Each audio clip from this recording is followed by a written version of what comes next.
कहानी में आगे बढ़ने से पहले अगर आप इस चैनल पर नए हैं तो चैनल को लाइक करें, शेयर करें, सब्सक्राइब करें। एक गांव में एक बूढ़ी माई रहती थी। माई का आगे पीछे कोई नहीं था, इसलिए बूढ़ी माई बेचारी अकेले रहती थी। एक दिन उस गांव में एक साधु आया। बूढ़ी माई ने साधु का बहुत ही प्रेम पूर्वक आदर सत्कार किया। जब साधु जाने लगे तो बूढ़ी माई ने कहा, महात्मा जी, आप तो ईश्वर के परम भक्त हैं। कृपा करके मुझे ऐसा आशीर्वाद दीजिए जिससे मेरा अकेलापन दूर हो जाए।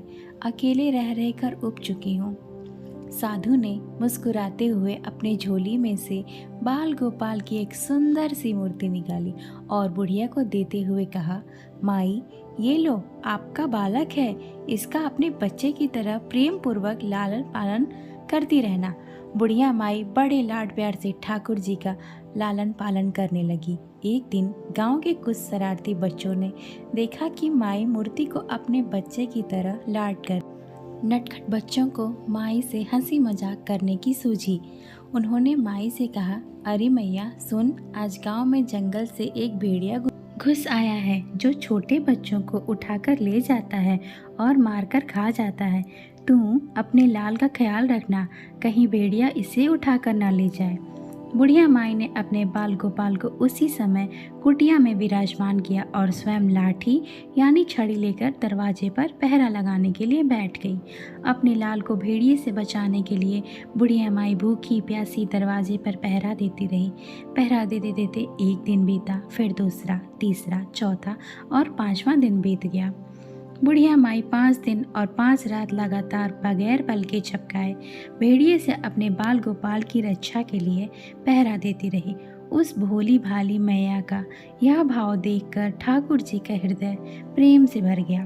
अब ठाकुर जी को मैया के प्रेम का प्रत्यक्ष रूप से आस्वादन करने की इच्छा हुई। भगवान बहुत ही सुंदर रूप धारण कर वस्त्राभूषणों से सुसज्जित होकर माई के पास आए। ठाकुर जी के पाँव की आहट पाकर माई डर गई कि कहीं दुष्ट भेड़िया तो नहीं आ गया मेरे लाल को उठाने। माई ने लाठी उठाई और भेड़िए को भगाने के लिए उठ खड़ी हुई। तब श्याम सुंदर ने कहा, मैया, मैं हूँ, मैं तेरा वही बालक हूँ जिसकी तुम रक्षा करती हो। माई ने कहा, क्या? चल हट, तेरे जैसे बहुत देखे हैं, तेरे जैसे सैकड़ों अपने लाल पर न्यौछावर कर दूँ। अब ऐसे मत कहियो, चल भाग जा यहाँ से। ठाकुर जी मैया के इस भाव और एक निष्ठता को देखकर बहुत ज़्यादा प्रसन्न हो गए। ठाकुर जी मैया से बोले, अरे मेरी भोली मैया, मैं त्रिलोकीनाथ भगवान हूँ, मुझसे जो चाहे वर मांग ले, मैं तेरी भक्ति से प्रसन्न हूँ। बुढ़िया माई ने कहा, अच्छा, आप भगवान हो, मैं आपको 100 बार प्रणाम करती हूँ। कृपया कर मुझे यह वरदान दीजिए कि मेरे प्राण प्यारे लाल को भेड़िया ना ले जाए। अब ठाकुर जी और ज़्यादा प्रसन्न होते हुए बोले, तो चल मैया, मैं तेरे लाल को और तुझे अपने निज धाम लिए चलता हूँ। वहाँ भेड़िए का कोई भय नहीं है। इस तरह प्रभु बुढ़िया माई को अपने निज धाम ले गए।